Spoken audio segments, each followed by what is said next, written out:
So we saw a Monty Hellman film that had Fabio in it, and we saw that film.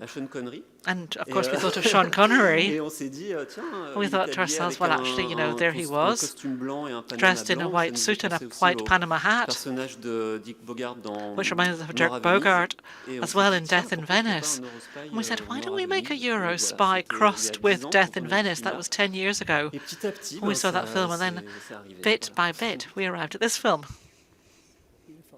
So we started with our screenplay, and we wrote in a kind of 3D way. It's what we call stereoscopic writing. Like Satoshi Kon, Japanese director of Perfect Blue, Millennium Actress, for example, who used this technique a great deal. We're very much inspired by that way of proceeding. Because you can have a narrative with various different narrative layers and strands that interweave and intermesh. They relate one to another, and it builds up something which is a narrative with different topics that emerge and take shape little by little. And that means you can have different interpretations of the film depending on which angle you look at it from. Of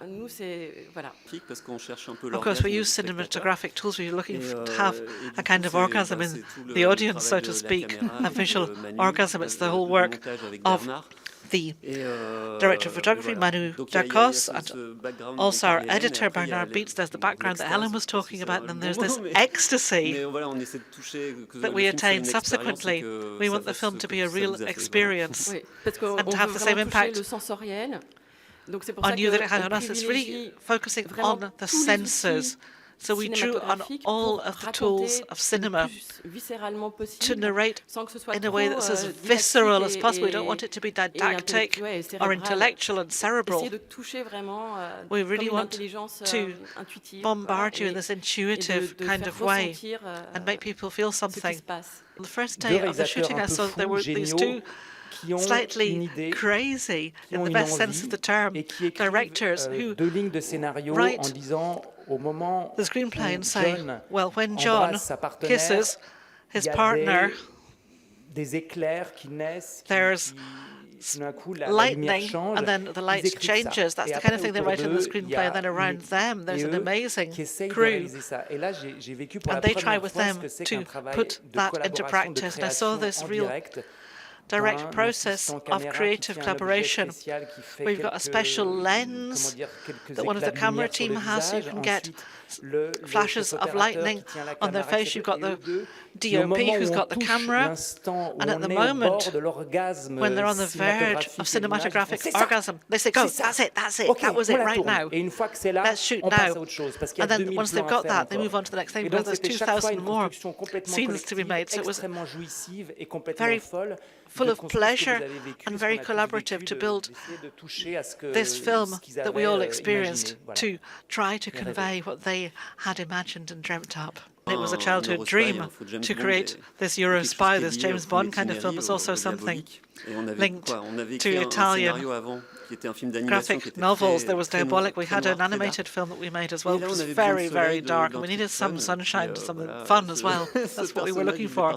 And this character was part of this very brightly colored pop universe. In the time we live in, it's quite precious to be able to play such a role. Also, I didn't feel alone. There was all this Serpentique with me. So it's like a big sorority together, faces fighting together, and it felt great. Mm-hmm. When I started making films, I lived in Lake Garda. I was 14, 15, and I did odd jobs during the summer. And the films were being made there. There was films with pirates, for example, and we were extras essentially. It never occurred to me, I never dreamt that one day I would be here at the Berlin Film Festival. I've made more than 100 films. I've been to all kinds of festivals. I've been to Venice.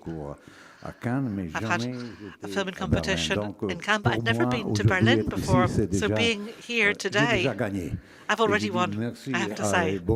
So thank you to fate and to dear God who gave me an opportunity to be here today and to participate here with our friends to share this moment, which is very, very important to me. So thank you to the directors. We had an astonishing time working together. I'd never worked on this kind of set before, where you have a script.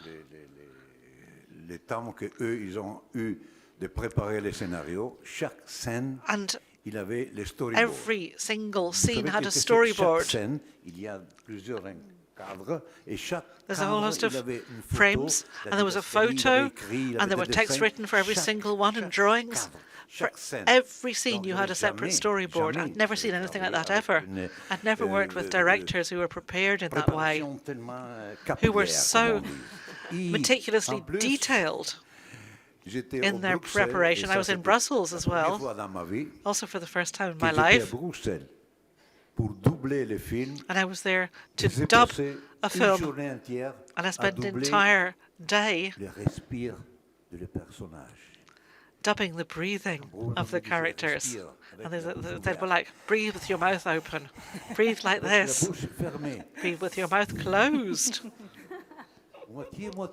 half and half. I spent an entire day doing these breathing exercises. They're real perfectionism.